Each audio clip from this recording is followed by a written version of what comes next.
Saudaraku sekalian yang kekasih,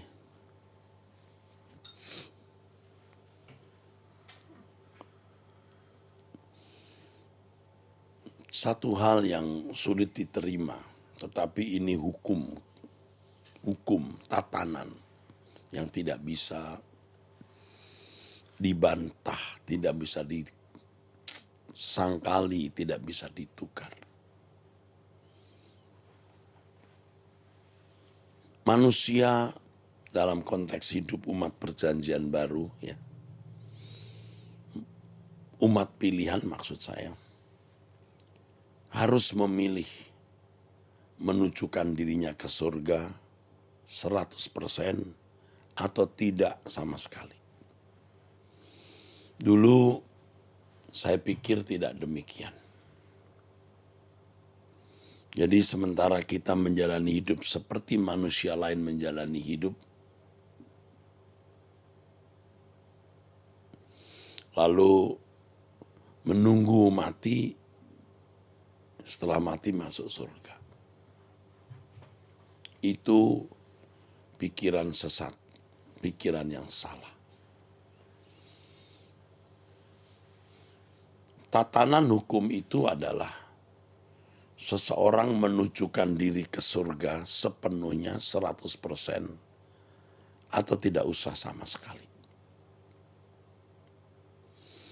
Sebab target yang Allah kehendaki adalah menjadi anak Allah yang layak dimuliakan bersama dengan Tuhan Yesus Kristus serta menjadi royal family atau anggota keluarga kerajaan Allah. Menjadi bangsawan surgawi. Kalau kita umat pilihan, tidak bisa tidak, kita harus menunjukkan hidup kita ini sepenuhnya, 100% ke kerajaan surga. Jadi tidak boleh menjadi sambilan, saudaraku. Ya. Tidak boleh menjadi sambilan. Surga saja tujuannya atau tidak usah sama sekali. Ya, tentu tidak ada orang yang mau masuk neraka. Orang berkata, ya kita semua juga mau masuk surga, ya semua kita juga menunjukkan hidup kita ke surga. Faktanya tidak. Faktanya adalah hampir semua orang ya memang tidak mau masuk neraka. Tetapi menjalani hidup seakan-akan dalam penantian yang setengah-setengah. Bukan dalam penantian 100%. Ya, ada unsur penantiannya, betul. Mati masuk surga ya. Tetapi sementara belum masuk surga, menikmati surga yang lain, yaitu dunia ini. Ini salah. Kalau kita mengikut Tuhan Yesus, tidak ada yang boleh kita nikmati selain Tuhan saja. Nah ini tadi saya katakan berat, ya, sulit mengajarkannya. Tetapi kalau kita menjalaninya itu jadi ringan, saudaraku, jadi ringan. Nah orang yang menunjukkan hidupnya kepada kerajaan surga 100%, itu sama dengan menunjukkan hidupnya 100% kepada Tuhan. Pasti orang-orang seperti ini suka berdoa dan suka datang ke hadirat Allah. Saudara, saya merasa diajar oleh Tuhan satu hal. Bahwa orang yang masuk surga dalam arti rumah Bapa atau menjadi anggota keluarga kerajaan Allah, itu sudah dikenal di surga sebelum meninggal. Jadi kalau kita setiap hari datang kepada Tuhan, kita dikenal di kerajaan Allah.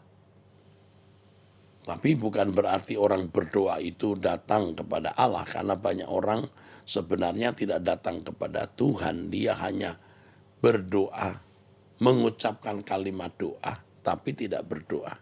Mengucapkan kalimat doa, mengucapkan pujian penyembahan, tapi tidak memuji dan menyembah. Ya, itu. Mengucapkan kalimat doa, ya jadi seperti berdoa.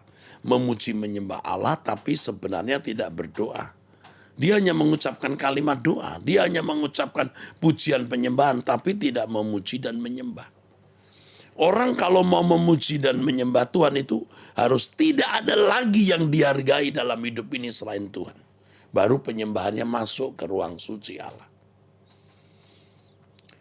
Kalau seseorang mau masuk ke hadirat Allah, pujian penyembahannya sampai ke hadirat Allah, itu harus orang-orang yang hidupnya bersih, tidak boleh hidup di dalam dosa. Ya, tidak boleh hidup di dalam dosa. Jadi saudaraku, kalau orang hidupnya bersih, saudara, hatinya tidak terikat percintaan dunia, pujian penyembahannya itu masuk. Karena memenuhi syarat ini masuk ke hadirat Allah. Yang lain gak didengar. Mulut tok, mulut busuk. Mulut busuk maksudnya pikiran kotor, hati kotor, busuk. Mengucapkan kalimat doa tapi tidak berdoa. Memuji, mengucapkan kalimat pujian penyembahan tapi tidak memuji dan menyembah. Sebab yang didengar Tuhan itu bukan mulutnya, tapi hatinya. Orang mudah berkata Allah bertata di atas puji-pujian. Puji-pujian siapa, saudara? Allah mendengar doa, benar doa siapa? Doa orang yang diperkenan oleh Allah. Firman Tuhan mengatakan mulut mereka memuji Allah, memuliakan Allah. Tapi hati mereka menjauh. Yang begini tidak akan diperkenan masuk ke ruang suci Allah. Jadi di surga tidak dikenal.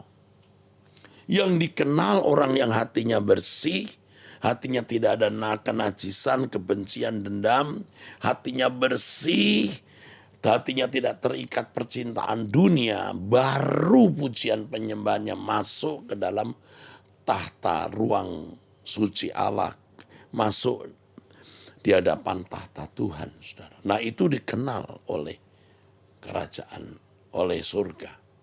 Jadi sebelum orang masuk surga, dia sudah dikenal oleh penduduk surga, oleh penghuni surga. Sudah menyembah bersama para malaikat-malaikat, saudaraku. Ini orang yang menunjukkan hidupnya ke surga 100%, yang sama menunjukkan hidupnya kepada Tuhan 100%, dia pasti selalu ada di hadirat Allah. Memiliki kehidupan doa di hadapan Allah dan setiap hari ada di hadirat Allah, tidak keluar. Nah ini harus kita lakukan. Saya terus mempelajari dan mengajak saudara untuk melatih diri untuk itu. Dan orang yang menunjukkan hidupnya ke kerajaan surga, atau sama dengan menunjukkan hidupnya kepada Allah, pasti hidupnya benar. Kalau berbuat salah dia cepat bertobat, dia berbalik. Ya, pasti saudaraku. Berbuat salah sedikit tua jiwanya terganggu, dia cepat-cepat bertobat. Dan orang-orang seperti ini tidak ada hobi kesukaan apapun di dunia. Dia bisa menikmati ya makan bersama, makan minum, wisata, bisa menikmati apa yang dia miliki. Tidak terikat, tetapi tidak terikat sama sekali. Hatinya melekat kepada Tuhan. Mari kita yang ada dalam komunitas pecinta suara kebenaran kita masuk wilayah ini. Saya juga belum sempurna, tapi saya sedang masuk wilayah ini dan mengajak saudara-saudara bersama-sama dengan saya masuk wilayah ini. Menunjukkan hidup kita 100% ke kerajaan Allah, yang sama menunjukkan hidup kita sepenuhnya kepada Tuhan. Sementara kita hidup di dunia ini, kita tidak memiliki surga lain. Surga kita hanya satu, surganya Allah Bapa, yang karenanya kita berkata, datanglah kerajaanmu, jadilah kehendakmu di bumi seperti di surga. Ya saudara-saudaraku, puji Tuhan. Saudaraku, hari ini, hari Jumat tanggal 5 Agustus 2021, saya mengundang saudara-saudara, kaum ibu, kaum wanita, juga kaum bapak dan saudara siapapun untuk hadir di Mall Arta Gading lantai 5 jam 6 waktu Indonesia Barat untuk mengikuti satu lawatan Tuhan, untuk mengalami dan menerima lawatan Tuhan melalui pujian, doa, dan firman yang berjudul Cara Memandang Kehidupan. Ini akan menjadi saat yang sangat berharga, sangat yang memberkati. Saudara usahakan untuk onsite bisa hadir di Mall Arta Gading lantai 5. Kalau saudara ada di Jakarta, saudara bisa datanglah dan terimalah lawatan Tuhan nanti sore jam 6 waktu Indonesia Barat. Ya, yang di luar kota, di luar negeri bisa mengikutinya melalui Truth ID online. Tapi kalau saudara di Jakarta memungkinkan hadir, yuk kita menunjukkan hidup kita 100% ke kerajaan surga atau kepada Tuhan. Saya mengingatkan nanti hari Sabtu, saudaraku, tanggal Sabtu tanggal berapa ya? Kalau Sabtu tanggal 7 ya. 6 ya. Hari ini 4 Agustus ya. Maaf. Hari ini 4 Agustus ya, bukan 5 Agustus ya. Hari ini 4 Agustus 2022. Nanti kita ada di Mall Arta Gading, dan besok tanggal 5 Agustus besok 2022 kita doa bersama juga di Mall Arta Gading ya. Sabtunya tanggal 6 Agustus. Doa pagi kita onsite di GSKI Kebon Jeruk Jalan Perjuangan nomor 21 samping itu RCTI ya. Oke, mari kita tutup dalam doa. Bapa, terima kasih untuk doa pagi yang Bapa berkati. Terima kasih Bapa, dalam nama Yesus Kristus. Amin. Amin. Sampai jumpa saudara nanti sore jam 6 di Mall Arta Gading lantai 5.